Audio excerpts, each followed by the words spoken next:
How's it going, everyone? It's Derek Lamoureux, and today for SetReady Breakdowns, we're going to chat with Nicole, who was our camera operator on this shoot. All right, so let's take a look at how this shoot kind of came to be. We were shooting a music video for a band called Buck 20. We were shooting it all in one location at a house in one day over the course of really 12 hours. We had a variety of different scenes, performance, story. So I knew that we would do a lot of different camera movements. We had a Ronin, we had a Dana Dolly, we had some handheld, we had some tripod. And very early on in the day, I started directing and DPing, and I knew something was going to suffer. And Nicole jumped in on the very first dolly shot and was like, I can do this if you want. And I think the rest, you'll see in the final video, turned out really, really well. And I think it allowed me to focus on what I wanted to focus on, and it allowed Nicole to really, really get us the visuals that we needed and the different looks. And I think it just goes to show you that having two people do the job of camera directing rather than one always leads to a better result. Yeah, definitely. And I think when you're DPing, a lot of my shoots are on the intermediate side, so I don't have someone camera operating for me. So I'm also the camera operator and the DP, and sometimes also the producer. Like we're both the same where we wear so many hats. And I feel like when I was able to separate and like turn my brain off about lighting, and I didn't have to worry about the DP side of things and, oh, does this work with the story, and thinking in that creative moment, I could just focus on operating and kind of second ACing. But like, yeah, I was basically just an extension of you, right? And it was fun. Honestly, it was cool. I could just do the opping and I was not, distracted by anything else. So, and that obviously alleviated stuff from your brain. So huge. I wasn't like, okay, I gotta like frame the camera and compose it. And this is why I think people fail to realize why on big shows, even on bigger commercials, the DP doesn't have to be the camera operator. And I think, at smaller indie level stuff, the DP always wants to be hands-on. But for me, I'm a visual DP that I don't have really any interest in camera. I mostly direct, but I do like the creative side that comes with being a DP, but I do hate the opping side. And so very early on in that day, I realized I was like, this is really the first time I've ever had an op. Like no one's ever opped with me as the DP and someone else opping. So that dynamic worked itself out very quickly over the course of 12 hours. Yeah. So let's give people an idea of like what type of things did we have to kind of change in, our normal workflows to now be, hey, you're opping and I'm DPing. First, because you are also directing, the camera operator is so close to the actors sometimes that I don't know where your boundary is for me to be like, hey, could you move to the left? Or, like the composition is very much intertwined with opping too. Yep. So I have to be aware of like where they're standing, how low I am, what speed I'm going at. So I'm always like around you to hear what you're saying out loud to them. And I can just relay it. If you're already out there doing something else, I can say, okay, yeah, I remember him wanting you guys to be centered or someone to be staggered a little farther back, something like that. So it's more like, I don't know, there's a purpose to what you've instructed them to do, but then for me to actually logistically and technically do the thing, I might have to move them around a little bit, or maybe I even take it on myself of, okay, this might be a faster push-in because I can hear the song picking up, or it's kind of like a mixture of your direction and my gut feeling, my intuition about what I should be doing. What major workflow change, I think, is just that I'm always listening. I'm the little AI robot that's like around. And then, as you go and do something else, it just frees up your time to like go and perfect something, or even just give the actors more cues and like, I don't know, prepare them for performing. And then I can go back even with the first AC and just fix the technical side. So that's completely, not your responsibility. So yeah, it was nice having to be like, okay, I can just focus on direction and I can focus on the visual aesthetics of the lighting,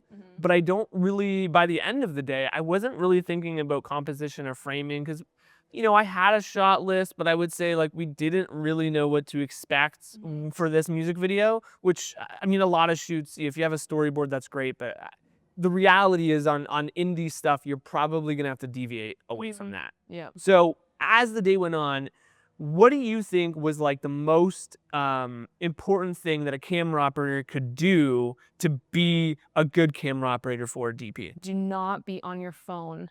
Like that is it's such an underrated thing, but like even if let's say he's on Artemis or Cadridge and you're framing up stuff, like that's really the only time you should be on your phone or like making notes of okay, I'm using like this lens or usually the second AC or the first AC is writing those things down. So just because we were wearing multiple hats, I kind of also was making notes, but like literally never be on your phone because if you miss something, it's so annoying as the DP because I've been in your shoes before too to either repeat yourself or you said something and the instructions aren't followed and then you are behind in time. And time is the one thing on these shoots specifically that you don't usually have a lot of. So it's just super key to always be like aware and alert and like ready like wherever you are. And if there's ways that I can like kind of get ahead and think, okay, this is the next shot that's gonna happen. Number one piece of advice is listening all the time. And I think the other one that I learned that day was just like you have to trust your instinct. It's like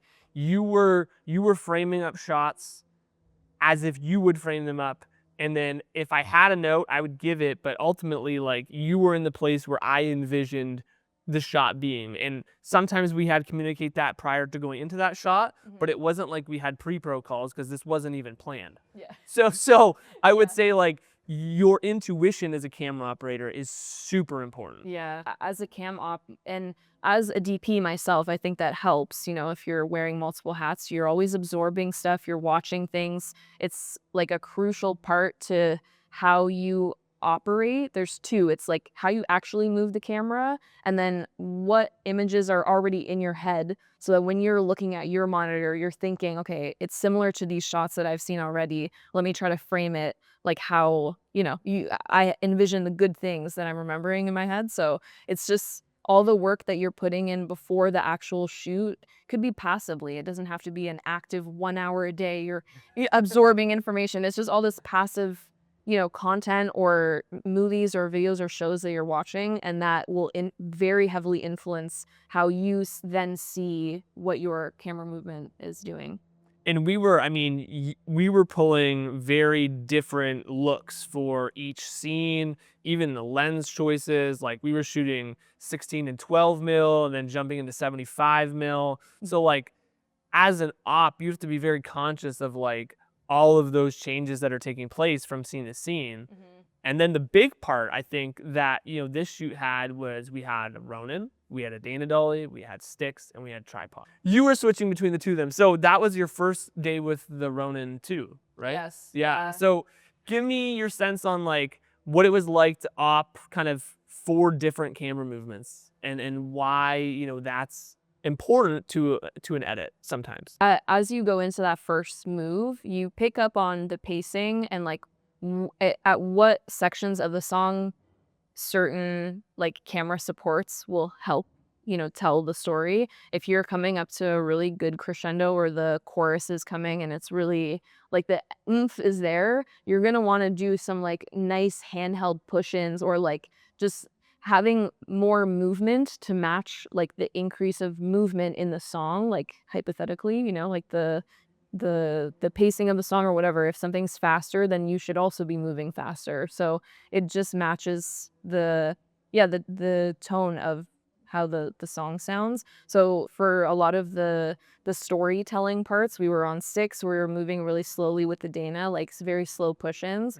And then for chorus or anything, even like the end scene in the U-Haul truck, like I was handheld, but I'm trying to match the fact that as a viewer, you're watching them in a U-Haul driving. So I should also be handheld kind of moving around. So it's basically all 4 of those camera movements. You kind of just understand that if it's really calm, if it's chill, if it's your opening shots, you'll probably want to do something slower. And then, on the chorus, you're going to opt for the Ronin or handheld so that you get more dynamic shots and like bigger movements to like bring the viewer in. And also so you don't get bored as a viewer. Like as a director, you're trying to like throw in as many different lenses and camera movements to have variety to cut to later on. So that's another, I guess, layer to it is if you have experience in post and you're consuming this content often, then you're going to realize there's a lot of scenes. Like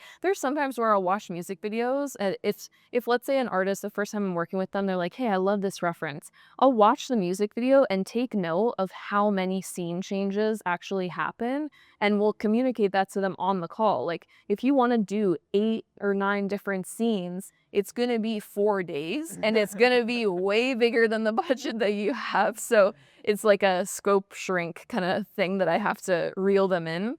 One other thing I'll say that I have found very important in my habits of becoming a cam op and DP and all that, you're carrying very heavy equipment all the time. And if you, there's some crazy behind the scenes where I am just Hunchback of Notre Dame carrying this, you know, I don't even, it was a heavy camera, whatever it was. All right, it was heavier than I thought. 3 minutes is a long time, guys. Oh.